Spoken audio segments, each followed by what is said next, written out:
My experience with Mark. Mark will deal with the very interesting new developments that we're all facing in litigation involving uninsured and underinsured defendants, SEF coverage. Mr. Lerner. Thank you, Barry. Is this thing working? Is this how Johnny Carson got started? I don't know how you put these things on. As high as possible. I'm no great talent at this, but there. Thank you. I'll try it.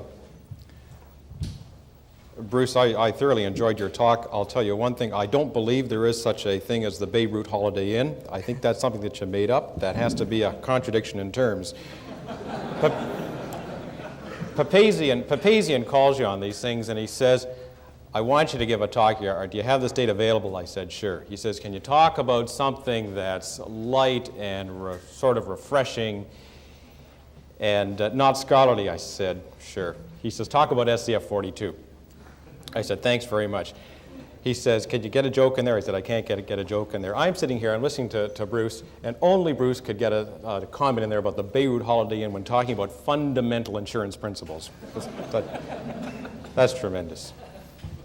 Now, those of you who came to this lecture expecting to hear a detailed section-by-section analysis of the SCF 42 endorsement, followed by a scintillating, mind-bending review of about 10 of the latest decisions on underinsurance and uninsurance, are in for a disappointment greater than the Blue Jays bullpen. Communication is a two-way street with a little giving and a little taking, and when I prepared this paper, I spent some time reviewing and reading not only all of the decisions that have been made in this particular area recently on underinsurance and uninsurance, but also as many articles as I could find on the topic. And it became obvious early on that if I was going to just rework the efforts of some very talented people, it would be a waste not only of your time but also of my time. Instead, I respectfully refer you to the bibliography at the end of this paper as an excellent listing of resource material if you want to read the substantive law.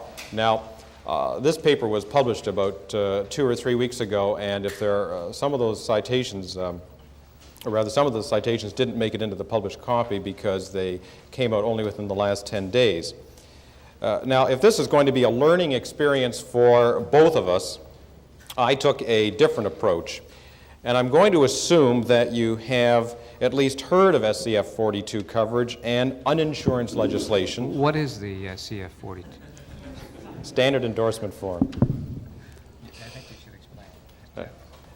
And uninsurance legislation. SCF 42 coverage essentially protects a plaintiff who has a shortfall in a judgment where he's hit by somebody with low limits, $200,000, or uninsurance legislation where he hits an uninsured driver primarily outside of the jurisdiction.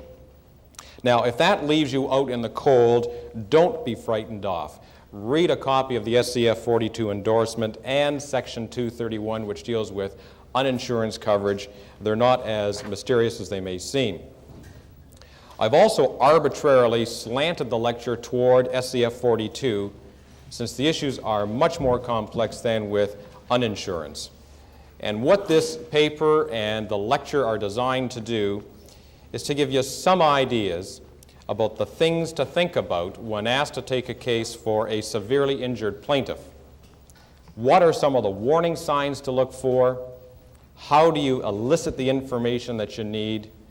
And probably of most importance, what do you do with it once you have those facts? Now, with the time allotted to me, I can't go through the paper in detail, but rather just highlight some of the areas where it's easy to get into trouble. I'm also going to refer to 1 or 2 examples which are not in the paper in an effort to keep the people in the upstairs room awake. Now, the first thing you're going to have to deal with is the coverage issue and where do you get it? And the time to start doing that is when the client first comes into your office. We have staff investigators who are trained to elicit that type of information from people and get all of the insurance particulars regardless of the potential size of the action, because as we all know, very often those can explode on you 18 months or 2 years down the line. At the risk of stating the obvious, you've got to get the name of your client's own insurer. very often clients don't know who their own insurer is. They think it's simply the agent. Have them bring in the policy and check the policy limits themselves for that particular endorsement. Also, and this is going to come ringing through hopefully in this lecture, have them bring in the copies of policies of everybody else in the household if they own other vehicles as well. And if you can't get that information from your client, then you write to the agent or the broker and get that information. We do it in all serious cases as a matter of course. I suggest to you that in the appropriate case, there may be a claim against an agent or a broker for failing to include this coverage when selling liability insurance. We're investigating one of those cases in our office right now. Last fall, Mr. Justice Saunders, in an unreported case called Hicks and Roy, dismissed an action against the agent for not including that coverage, but I suggest on those particular facts that was the appropriate decision, but the option is still open to you. Now, what do you do once you get that information? Put it in your limitation book. Mark the 1-year anniversary for issuing a writ against the insurer. While it's still unclear in many people's minds, and certainly in some judges' minds, as to when the SCF 42 limitation period begins, whether it's from the date of the accident or it's when the date when you realize that there may be inadequate coverage, I suggest you protect yourself and start your action within the 1 year from the date the cause of action arose. There are some people that think that the effective date is the date of the injury, and other people say it's when you first become aware of the inadequate coverage. The guideline right now seems to be Mr. Justice Gray and Pelche and Guitar, and I'm just going to quote, "Payment pursuant to endorsement SCF 42 is not due and payable until the insured has obtained judgment and has exhausted his remedies for collection thereof against both the tortfeasor and the tortfeasor's insurer by way of execution or action." Ultimately, I think we're going to have to wait a Court of Appeal ruling on it, but I suggest that as a matter of course, you put the underinsurer or uninsurer on notice immediately and start your action within the 1 year period and simply hold the writ. Now, the issue of priorities is going to be critical in the next few years. The SCF 42 endorsement is a code, and it actually sets out the priorities amongst insured persons who are injured. Clause 6 of the endorsement, read together with Clause 9A and B, will give priority to the named insured, and if anyone else is residing in the same household with him, a spouse or a dependent relative, whatever, they are entitled to the coverage as well. The wrinkle in it is also that if the named insured is a corporation or your law practice, then an employee or a partner who has use of that vehicle is entitled to coverage as well, and also those insureds or those dependent relatives residing in the house with them, so that if your practice owns your car and one of your children is out driving your car, they are entitled to coverage under the SCF 42 endorsement as well. That's the beauty of that section, because it extends that protection to you, to your spouse and your children and any other dependent relatives, as long as they are residing in the same dwelling. The unfortunate part of it at this stage is that if you have your next door neighbor in your car owned by your partnership, everybody injured, even assuming that your neighbor has a more serious injury, he's not entitled to the coverage. Unless there is a shortfall with respect to your own claim. So there's a preference given to those who are members of your own family or dependent relatives. Now, it's interesting to note that the endorsement doesn't contain the same provision that you see in Section 231(3) of the Insurance Act, which disentitles a dependent relative to uninsured coverage where the dependent relative is the owner of an automobile insured under a contract. The dependent relative, if residing in the same dwelling premises as the insured person, is entitled to coverage under the SCF 42 endorsement, even if they have their own motor vehicle which is insured and has the coverage. Now, the practitioner is definitely going to have to obtain complete details of all of these vehicles, as I mentioned earlier, in order to determine the special priorities. Now, the next section of the paper deals with the definition of dependent relative. I'm not going to spend any time dealing with that today. That's essentially a review of the household, dwelling, and dependency cases that came out of the no-fault legislation some time ago. And I think it's relatively straightforward, except that it does give you an opportunity to do some rather creative and resourceful work. One of the cases that we did in our office involved a family who had 2 tobacco farms adjacent to each other, 2 houses, and one of the children was living in one of the other houses on an intermittent basis. They'd have dinner together, they'd celebrate Christmas together in one house, whatever, and the issue is whether or not the child could take advantage of the SCF 42 coverage in his father's house because he didn't sleep there all the time. That case is still proceeding through the courts. Now, as advertised, I am going to say something about Waterloo and Zurich. The shocking thing about Waterloo and Zurich was that it really turned around the law as to who can take part in the action and what the role of the insurer can be. I'm delighted to say something about this because Barry Papazian and I are involved in a case right now. He's on for an agent, I'm on for an insurer. We were in front of Mr. Justice Rutherford in London. I hadn't read the file, I didn't understand the law, and thank God Papazian was there. We didn't get reached on the first day, and Papazian stands up wearing the nice suit and the nice tie in front of Rutherford, and he says, "My lord," he says, "it appears we're not going to get reached today, being Monday, and I have to be in Toronto doing the world's biggest lawsuit." Mr. Lerner and I have the same, are identified an interest in this case, so does your lordship have any objection to Mr. Lerner arguing this motion tomorrow morning? Lerner's standing there, hasn't read the file, doesn't know what this case is about. I'm ready to die. Rutherford says that's a great idea. Papazian walks out of the room. So that forced me to read the file that night and this law. And what I found surprising was that the participation of the insurer seemed to be set out in Doxtator and Barton, which unfortunately came out of the Pitts insurance insolvency problem, which held, and those cases held, that the plaintiff can sue his own insurer right at the outset and involve them in the action, which seemed to make patently good sense at the time because ultimately the uninsurer was going to have to pick up the tab in that action. But along comes Waterloo and Zurich, and the Court of Appeal, Mr. Justice Zuber, has completely turned it around and held that not only the uninsurer, but the underinsurer cannot take part in the original action, because the theory being that the underinsurer and the uninsurer have a conflict of interest based on the policy held by the plaintiff.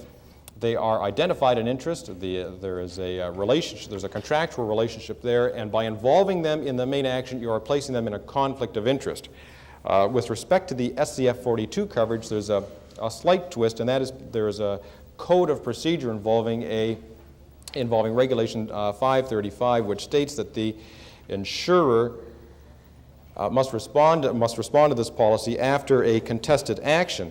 And the concern that I have is if you can imagine a situation where the insurer, be it underinsurer or SCF 40 or uninsurer, is not involved in the action, nobody defends on the other side because you've got somebody that disappeared from the jurisdiction, order of substitutional service, whatever. So there's nobody on the other side defending at trial.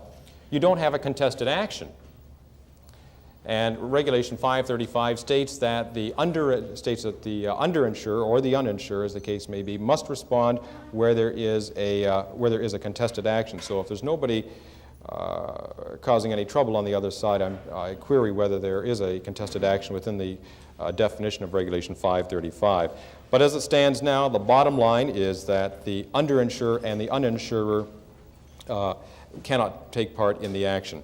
I should tell you that some plaintiffs' counsel are allowing the underinsurer and uninsurer to take part right from day one, notwithstanding Waterloo and Zurich, because they are trying to avoid the problem of the contested action issue, and are letting them get in there and make trouble for you right from day one. By the way, I subscribe to that theory. Multiple plaintiffs and multiple policies is probably the toughest area in SCF 42 coverage because it's the area where you're probably going to get into most trouble. Initially, I should tell you that regardless of the number of plaintiffs involved, Clause 3 of the endorsement makes it clear that the amount payable under SCF 42 does not exceed the Section A liability, that's the third-party liability section, of the policy. Now, the example that I've shown in the paper is assuming that you've got a Section A policy limit of $500,000, then the SCF 42 carrier only pays up to $500,000, whether or not you got 1 people in the car or 10 people in the car. They can't pay out more than $500,000. But when you get multiple plaintiffs in the car and only one SCF 42 policy available, then multiple plaintiffs will share on a pro rata basis with respect to the insurance coverage available. Now, once again, family members take priority so that all of those people in your family sitting in the car, they will recover before your next door neighbor will, if he is in the car as well. But where we really start to get twisted is if you've got more than one SCF 42 policy available because other members of the family may own their own cars with that type of coverage. Now, just to use one more example, an injured plaintiff with a judgment of $600,000, defendant, the at-fault motorist, has a limit of $200,000, and the injured plaintiff has a $500,000 policy with the SCF 42 coverage. He has a wife who's got a car also with limits of $500,000 and with an SCF 42 endorsement. Now, the injured plaintiff is going to recover $200,000 from the at-fault motorist. He's then going to turn around to his own SCF 42 policy and collect $300,000, but he's still got a $100,000 shortfall. Now, the issue is whether he can then turn around and try and collect that $100,000 shortfall from his wife's SCF 42 policy. Our argument, of course, as plaintiff, would be that the policies simply stack on top of each other. But unfortunately, I think the better view is that the wife's SCF 42 policy will not respond in that situation because where the Section A limit exceeds the plaintiff's recovery, the policy will only respond where its Section A limit exceeds the plaintiff's aggregate or total recovery from all other sources. Here you've got a wife with an SCF 42 Section A limit of $500,000, and that equals the recovery from all other sources. Therefore, unfortunately, that plaintiff, notwithstanding the fact that his wife has her own SCF 42, is still going to suffer the $100,000 shortfall. Very different, however, if she has a policy with a Section A limit of something more than that. In a few minutes, I'm going to talk about the Borland and Muttersbach case, which may change everything I'm saying this morning, but let's leave that just yet. I've dealt in the paper with a section called Putting the Endorsement to Work for You. That is the opportunity that you have to be creative and resourceful and really do something somewhat artistic with this work. One of the examples that I wanted to talk about this morning is the Quebec situation. Unless you're practicing in the Ottawa area, it's very rare that you will have an opportunity to get involved with the Quebec system. For those of you that aren't aware of it, if you're involved in a motor accident in Quebec, you can't sue for the personal injury. Quebec, about 7 years ago, abolished actions for arising out of motor vehicle accidents, and they have essentially a no-fault scheme, which will leave you severely out of pocket when compared to the type of the damages that you can get in Ontario for a similar injury. The system is set up through a body called La Régie, and La Régie will simply arbitrarily determine the amounts of compensation, both in terms of loss of income and general damages for pain and suffering. Now, the interesting situation we have is an Ontario resident with an Ontario vehicle insured by an Ontario insurer, goes to Quebec, wife, kids, is involved in an accident in Quebec with a Quebec driver.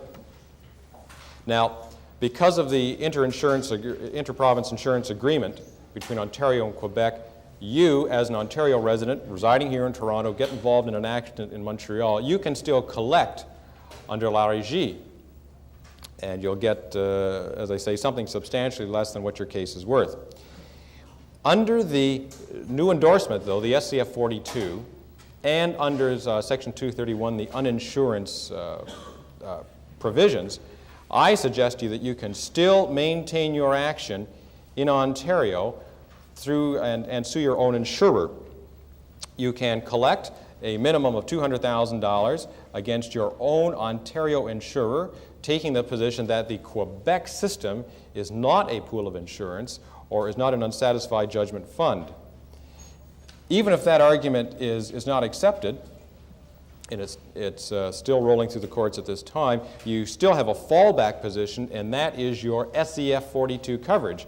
In this particular case, there's an SCF 42 of $300,000, so the plaintiff, instead of having being able to take benefits of only $25,000 or $30,000, in this particular case from La Régie, now has a source of funding of $300,000 that before 1980 just wasn't available. Once again, an opportunity to do something creative for the severely injured plaintiff. Another example that's not in the paper raises just a host of problems, and this is another action that we have in our office at this time. The plaintiff and his buddy were out on an evening in the summer about 2 years ago. They're riding on my man's motorcycle, two-lane county road, gorgeous night, come over the top of the hill. Just want to make sure that nobody on the other side is here. Can we talk?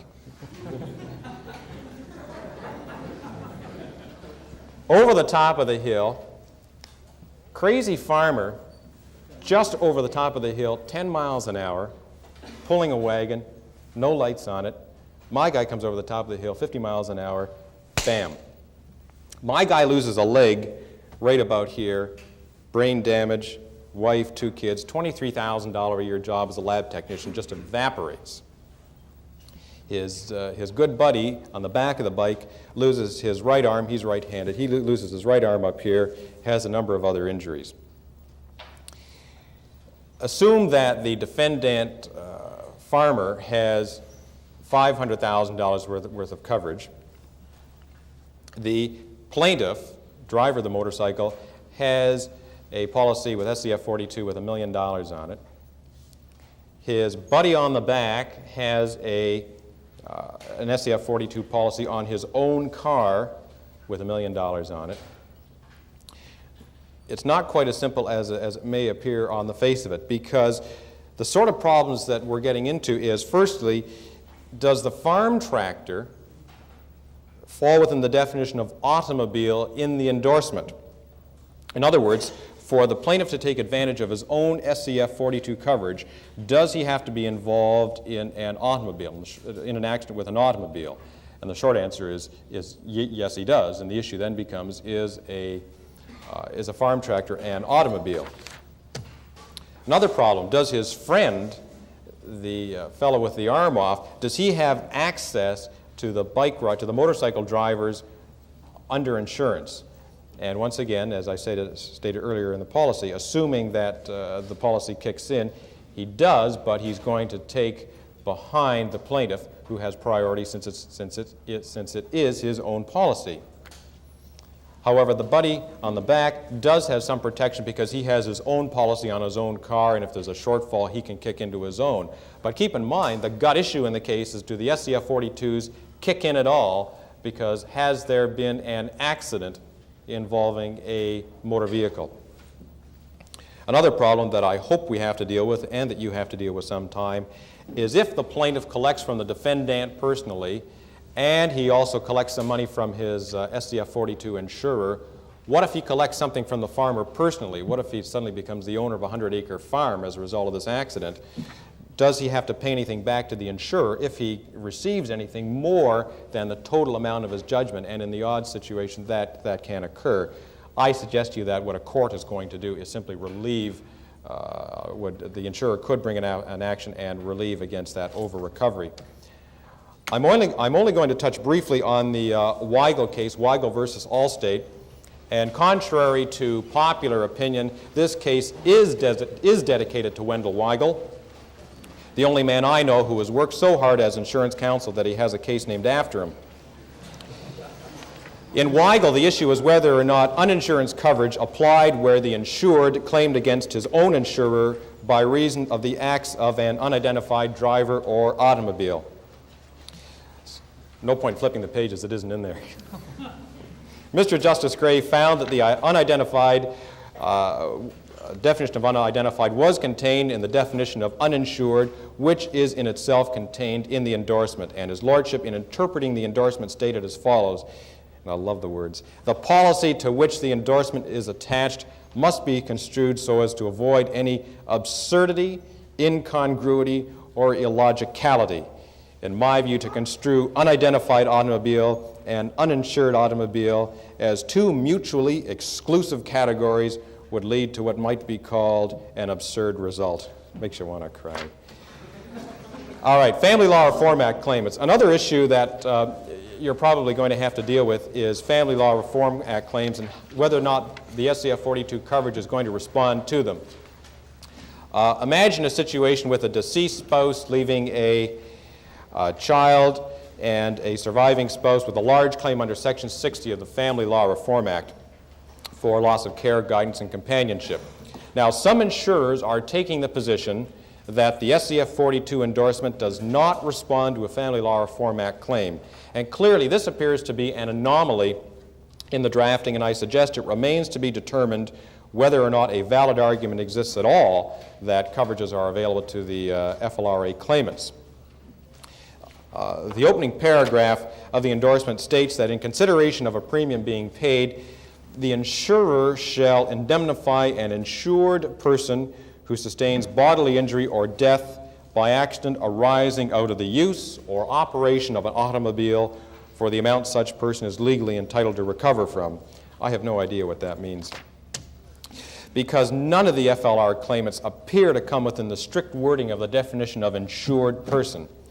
And it appears that the opening paragraph I just read states that the insured person is not to be indemnified where he sustains a bodily injury or death.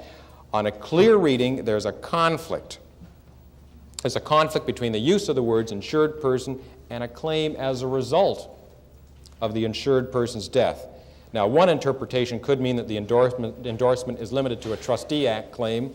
However, more than likely, given the whole purpose of SCF 42 coverage, I suggest to you that it was intended that the policy respond to all claims, including FLRA claims, arising as a result of the death of an insured person. Now, I'm going to see I'm running out of time. There is one decision on this. It's unreported. Mr. Justice John Holland in a case called Myers versus Western Assurance, and on a written endorsement just on the back of the record, his lordship stated that the underinsured motorist endorsement covers only claims by persons who actually sustained physical injury in a motor vehicle accident, and FLRA claims are not covered. Unreported decision. And part of the endorsement reads as follows: I find that the intended coverage is clear on a reading of the endorsement by a reasonably prudent person. No doubt the private contract wording could be altered so as to give benefits under SCF 42 to those who have personal claims by reason of Part 5, but in my opinion, this has not been done by the present wording of the endorsement. Now, seems clear, all right? Let me read to you from a letter that was written about 2 weeks ago by Robert Elgie, the Minister of Consumer and Commercial Relations, when asked to respond to a suggestion that there is so much confusion arising out of this endorsement that remedial legislation was not necessary. Now, keep in mind what Mr. Justice Holland said. Regrettably, SEF 42 is not standing up well under the real-world tests it is being subjected to. However, without minimizing its flaws, it is a valuable form of coverage and was a new product when introduced in 1980, and it is always difficult to foresee problem areas when one can only speculate. Nicely said, Bob. The Superintendent's Advisory Committee on Automobile Forms and Legislation has allocated and continues to allocate a significant amount of its resources to the task of developing a revised endorsement, blah, blah, blah, and so on, so on. All right. Although it is unfortunate that there are issues that are sufficiently unclear that there must be judicial interpretation, there is some consolation in the fact that the courts generally attach the broadest meaning most favorable to the insured when there is doubt. And then if he hadn't set himself up enough, here it comes. I would expect the same trend might be followed if the family law reform issue is adjudicated. Yours very truly. Well, unfortunately, he wasn't aware of Mr. Justice John Holland's decision in Myers versus Western Assurance, and we're still waiting for the remedial legislation, and we're still waiting for somebody to give that broad liberal interpretation. I see I'm just about out of time, and there's only a couple of things I want to leave you with if you come out of this address this morning in the paper with anything at all. First of all, when you get the people in your office the first time, start looking from day one for the other sources of money that you can tap into in order to maximize the recovery for the severely injured plaintiff. And secondly, look after yourself. If you have to make a choice in this God's earth about whether you should have third-party liability coverage or SCF 42 coverage, get the SCF 42 coverage, because that's what you're going to need. Liability insurance is only necessary if you've got something to lose. Thank you very much.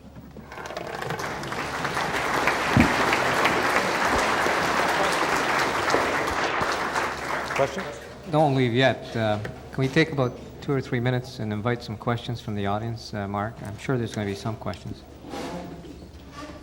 Any questions from the audience for Mr. Lerner? Please, go ahead. You mentioned the SCF 42 and your recommendation to plaintiff's solicitor to issue a writ against the underinsured insurer within the 1-year period from the date of accident. As a plaintiff's solicitor, how do you meet the argument or the possible argument that such action is premature and does not disclose the cause of action and led to the Peltier? I think the Peltier case has... To repeat the question just a tiny bit. Barry says I have to repeat the question for the people upstairs. If I don't like the question or I don't know the answer, I'm not going to repeat the question. This gentleman has asked whether or not you still have to start your action or whether it's premature in light of the Peltier and Guittard decision. I think the Peltier and Guittard decision helps you and would be a good defense to that action started by the plaintiff. Quite frankly, as a matter of course, we're still issuing those writs until the Court of Appeal tells us that we don't have to. And what we're doing is simply instituting an action claiming relief for a declaration that the coverage is in effect and to pay the difference between the actual judgment and your own Section A limits, and simply bearing the writ. In 3 or 4 cases, we're running those actions alongside. The case that I described involving the farmer and the leg off and so on, that SCF 42 action is continuing as a companion action to the main action. I think you may have just answered it, but you say that you issue and serve the writ, and then with the consequences, you actually prosecute that action. We're doing it both ways. The ones that we have on the rails now and proceeding along in tandem with the main action are those that we had in place long before Peltier and Guittard. Our practice now is simply to still issue the writ, but simply to bury it. Is the plaintiff permitted to add his costs of a futile action against the uninsured driver? He knows that, down the end, the likelihood of collecting zero is about it. Does he have to run that action anyway to satisfy the requirements before he can go after his own insurance? No, I don't think... If he does that, can he add the costs of that action to his claim against his own insurance? I would think that he could add those costs, because you don't know whether or not there's going to be a shortfall, and whether or not the SCF 42 carrier is going to have to respond until there is a judgment, and you can determine if there is a shortfall. Does that answer your question? Well, I have a situation where I had a run situation. The driver was convicted, but he will not name the owner of the vehicle. And whether or not I have to take him to court, have him deny that he was even driving the vehicle, et cetera, and get a judgment against my client, which will involve costs, then go to my client's insurer and say, okay, pay me for the expenses we ran getting to this state. I think the same theory that applies to a bullock order may very well apply there. I mean, it's a reasonable, it's a separate action, but I mean, I think it's a reasonable action to bring under those circumstances. Unfortunately, I didn't get time to talk about the Borland and Muttersbach case. It's in the material, but some of those issues arose in that case. Borland and Muttersbach, I will take just Take a few minutes. I will take just a minute and a half to talk to you about it. Borland and Muttersbach is just an amazing case. Borland is a case where the Borland family, husband, wife, 4 children, are driving along in a motorhome. They've got their friends, the Barchucks, in the car as well, minding their own business. Nice, bright, sunny day. Some fella comes across the center line, hits them head on. Mr. Barchuck is killed. Borland, a very successful electrical contractor, is horribly injured. Everybody in the car has got bad injuries. It's just a question of who's hurt worse, but everybody is bad. Zurich Insurance insures Muttersbach. There are 4 SCF 42 policies in the motorhome. The father's got one of the kids has 2, another kid has 1, and the motorhome wasn't owned by any of them, but was owned by the father's corporation. It's got an SCF 42 coverage, an SCF 42 policy as well. An absolute nightmare. Zurich, rightly so, took the position before the trial, our $300,000 limits are gone. We're not even going to show up at the trial. Royal said, we've got a lot of exposure in this case. We'll take over this action. We'll defend it on the issue of damages because we've got a certain amount of exposure. Should have been about a 2-week trial. Royal said, we will look after the party-and-party costs of the defense of Zurich because we're going to step in and do it in your place. The trial took 8 weeks. The Royal Insurance, not only are they on the hook for probably about another $1.5 million, maybe $1.8 million in coverage, depending on how the policies kick in, but they are now on the hook for 8 weeks of costs on a party-party scale, which even Papazian doesn't do cases that big. It's going to be an amazing decision. It's, as I say, it went 8 weeks in front of Mr. Justice Barr in London, and we're waiting breathlessly for a result in that case. Thank you very, very much, Mark. It was a very, very interesting presentation.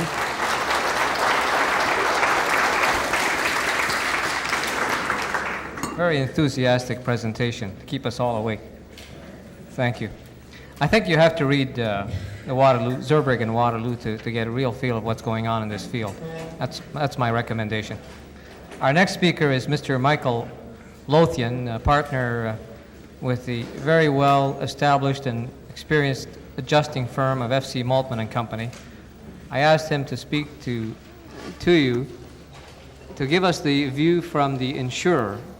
He's experienced in dealing with insurers and knows their reactions and will assist us, I hope, in understanding how to improve your chances of recovery from an insurer.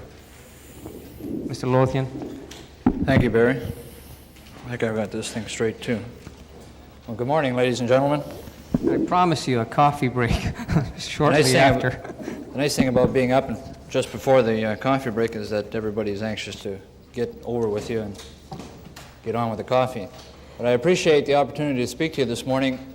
Barry asked me to speak to you primarily to relieve some of your anxieties about dealing with insurers, and I'll try to do that this morning, but being the only, probably the only non-lawyer in the room, such a crowd is awesome, and you feel like sort of being in a den of lions. So to prepare last night, I read the book of David, and here I am in your midst. And to make matters worse, in the rainstorm last night, my wife left the window of the car open, and the seat got soaked, and I stand here before you with being slightly nervous with wet pants.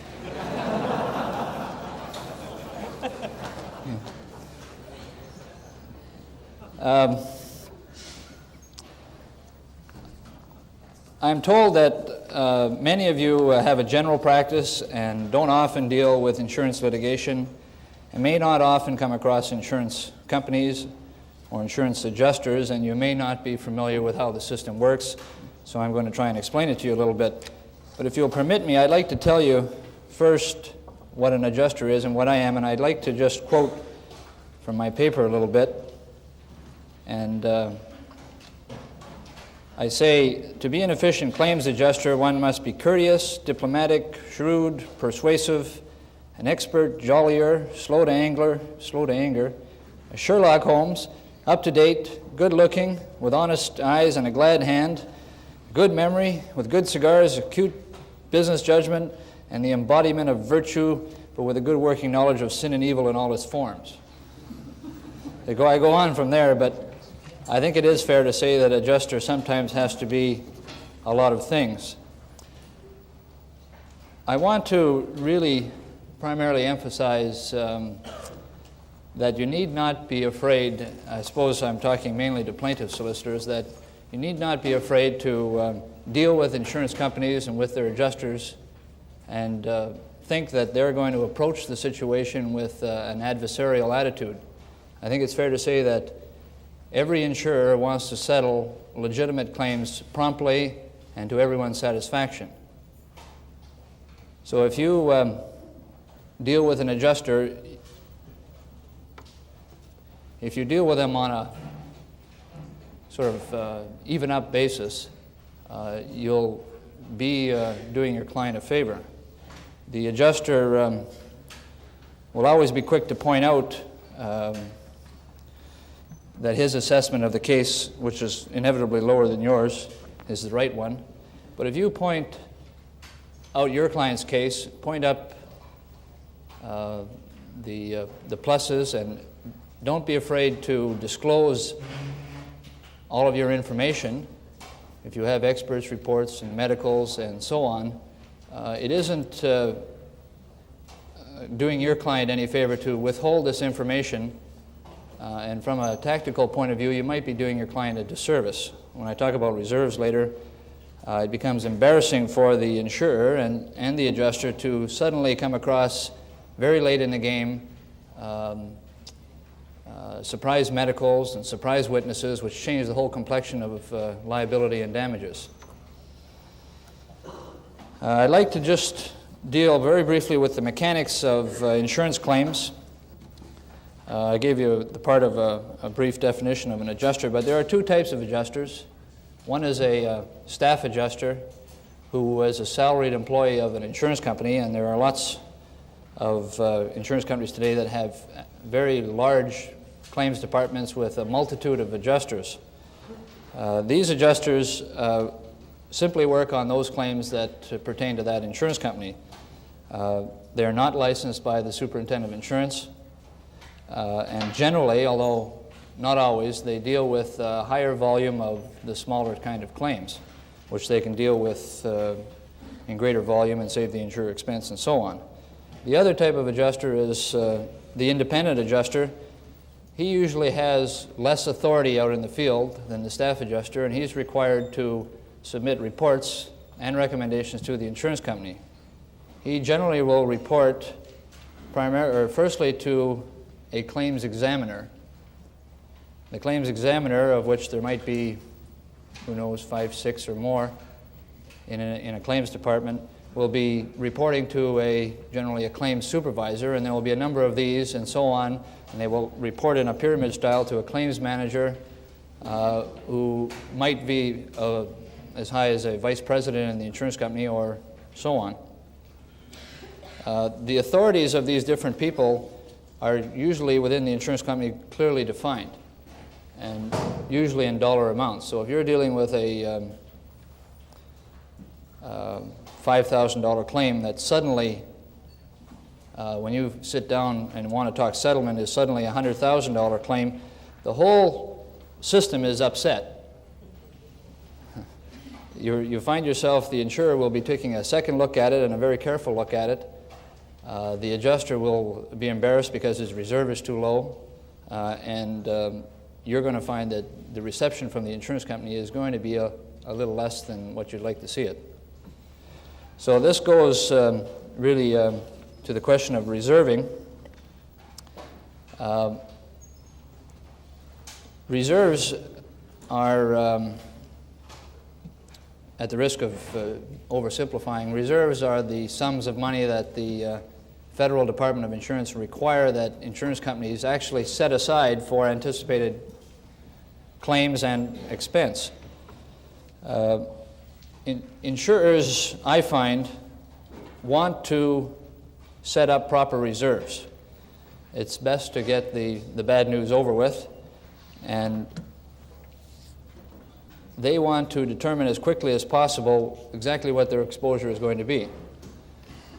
So if the reserve is adequate, you'll find yourself with a lot easier settlement negotiations. So at the risk of repeating myself again, don't withhold information from the insurer in the settlement discussion stage just simply to play a trump card at trial, because you'll find your way will be just that much more difficult. And I think it's counterproductive to your own client's interest. I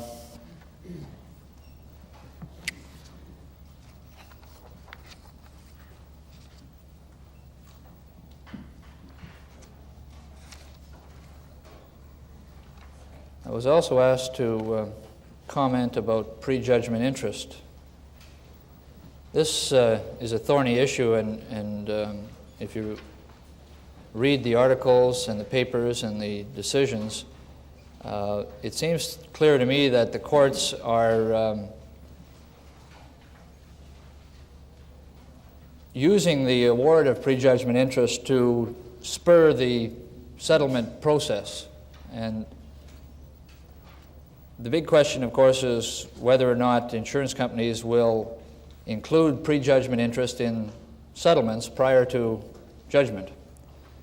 The arguments historically have been by the insurers, that is, that we either don't pay prejudgment interest at all, or we only pay it after a judgment. And I have to stand here before you and say that I cannot tell you or give you a clear indication of what the insurance industry's attitude is towards this, because I'm an independent adjuster, and even if I were an employee or a representative of an insurance company, I could only give you that company's view. But I think it is fair to say that in spite of the absence of a clear consensus, that insurance companies are considering this, and it is a factor in settlement negotiations, so you need not, I'm sure you wouldn't be embarrassed to bring it up. And similarly, the insurer, I think you'll find generally today, are not reticent about discussing it with you and simply rejecting it out of hand and saying there's no judgment. If you have any insurer that does that, you can simply point the recent decisions out to them. The last part of my paper, and I don't want to seem to be hurrying, but I threw in there something that was an afterthought to me. And most insurance policies you'll find in the statutory conditions something called appraisal, and it's very seldom used, but it is a method whereby you can establish the quantum in an undisputed case simply by invoking the appraisal conditions. You may find that insurers today, with the cost of litigation, will become more cooperative and be more willing to use this type of a procedure. And I think also a reason why it hasn't been used very much is a lack of awareness out there by the insuring public or the plaintiff's bar. I quote in the paper a typical appraisal clause. What it doesn't say is actually how it works, and it's very simple. Each party chooses up an appraiser. They present their case to an umpire, and the decision of the umpire is binding on both sides. And it sounds simple, and it should work. So I ask you to keep it in mind.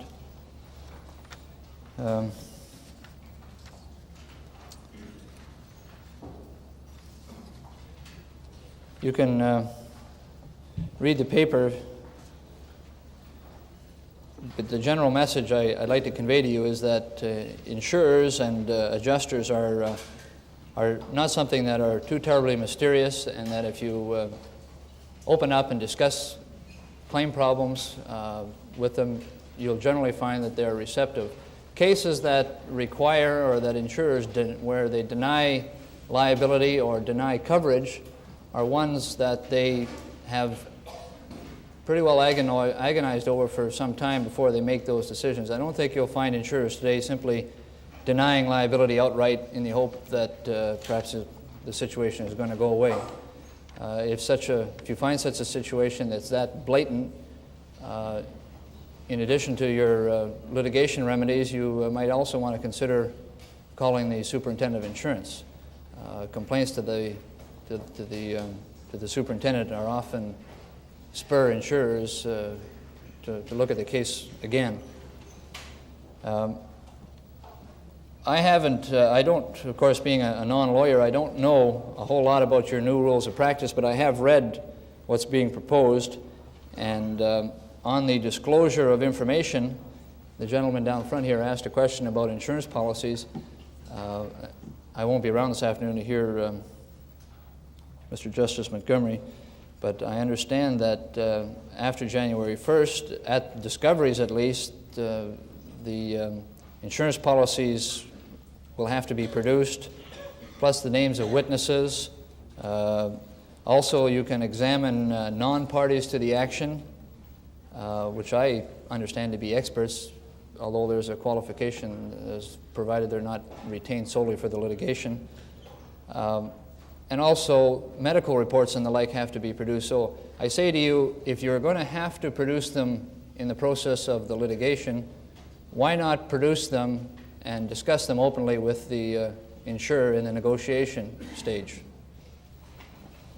Who knows, we might just surprise you. Well, I think I ran through the paper.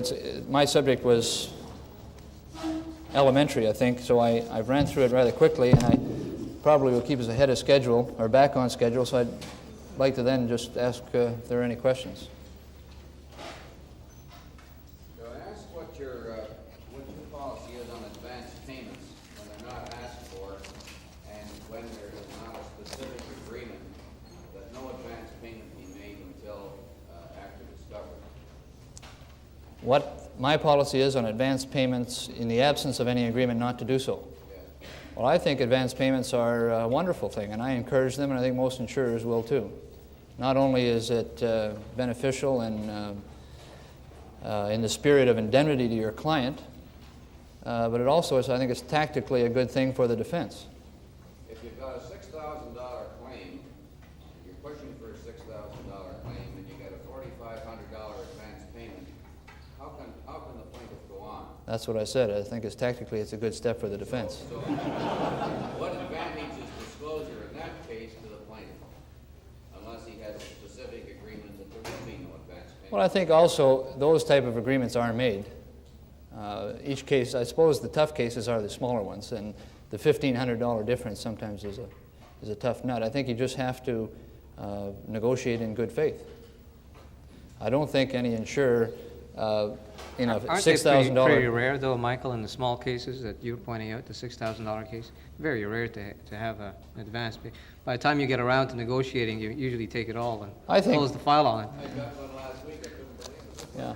I think if the insurer is fair in those circumstances, $1,000 in today's insurance claim is not a great sum of money, and they must have, at least I like to think, they would have made the clearest and fairest assessment they could, and you just couldn't agree, and so they're making you put your money where your mouth is, I guess. It's a question about the reserves. When are reserves generally set up, and is there a process or a time frame that the insurance company will reassess the reserves on any given case as it goes down the road? When are reserves set up, and how do we deal with them as the case progresses? Well, generally, the adjuster, well, in the first place, as soon as a claim file is opened at the insurance company level, they have to post a reserve.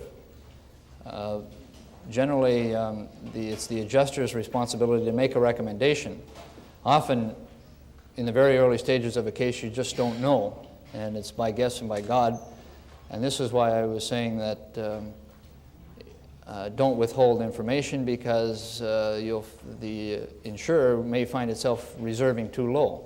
And as myself as an independent adjuster, we usually try to get, when we're assigned a case, we try to make a preliminary report, verbal or otherwise, to the insurer within 7 days to recommend a reserve. And we adjust the reserve thereafter at any time, particularly when any new information comes to light which shows that the reserve we have is a high or low. And I've adjusted reserves right up and down just years after the case has started. Is there any serious objection by the insurance company, by the adjuster, in discussing the reserves that he's put on the case with the lawyer in order to expedite settlement? Isn't it time for coffee break? Yeah, I think so. I don't. You better repeat that. I think that's a very good question. That's a You good ask idea. does the adjuster or the representative of the insurer have any trepidation, I suppose, in discussing with you the reserve that they've set? Generally, I'd say that's not done. Often, I could sort of reply with a question. Do you tell me what you advise your client he can expect? Well, I think that's the essence of the attempt to negotiate. If the lawyer has got a figure in mind in terms of what he thinks is the value of the case, but you're really talking to an adjuster who's stuck himself in a position of reserves that are ridiculously low, you may simply not be able to negotiate because you don't understand each other. Well, don't forget, a reserve is just that. It's a reserve. It can be adjusted at a moment's notice. I'm just saying, don't come to the 13th hour of settlement negotiations with new information that will greatly affect the claim. If you start out in the early going with a free exchange of information, if the insurer under reserves it through inexperience or just optimism, I think that's their problem.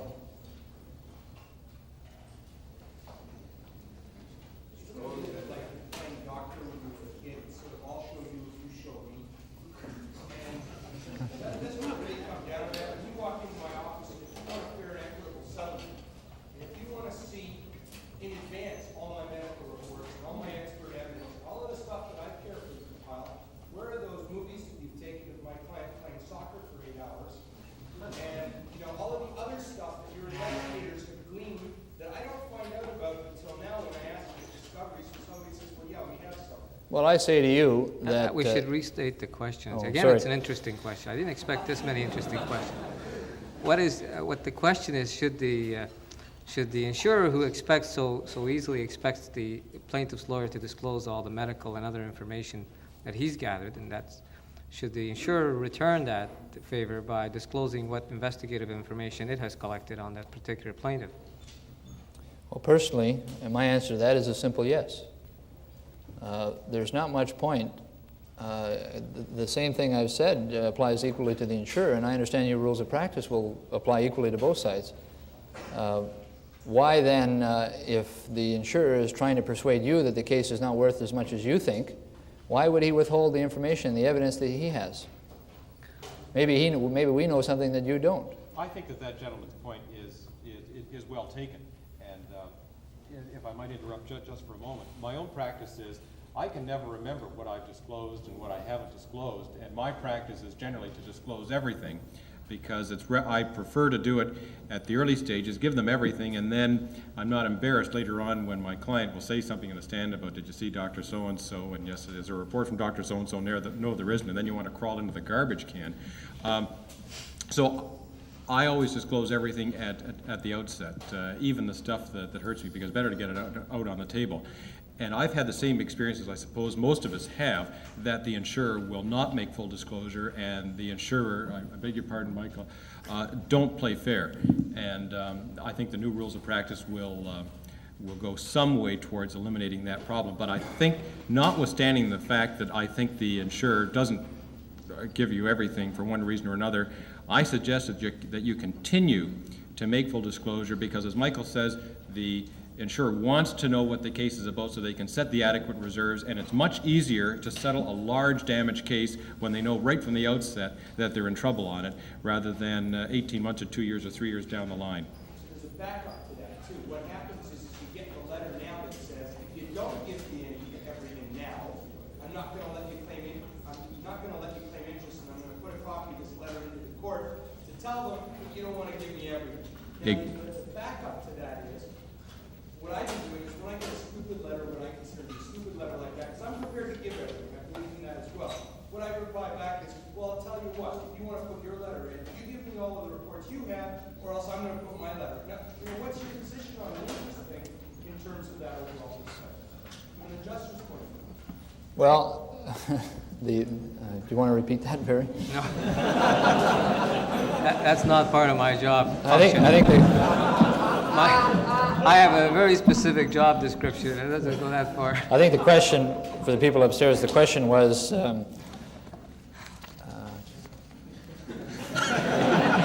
what our attitude would be with these threats back and forth that if you don't cooperate and disclose information, we'll deposit in the court the evidence to this effect, and that to prohibit you or prevent you from claiming prejudgment interest. Well, as I read the decisions on prejudgment interest, that's exactly what the courts are trying to avoid. I mean, they're trying to get plaintiffs to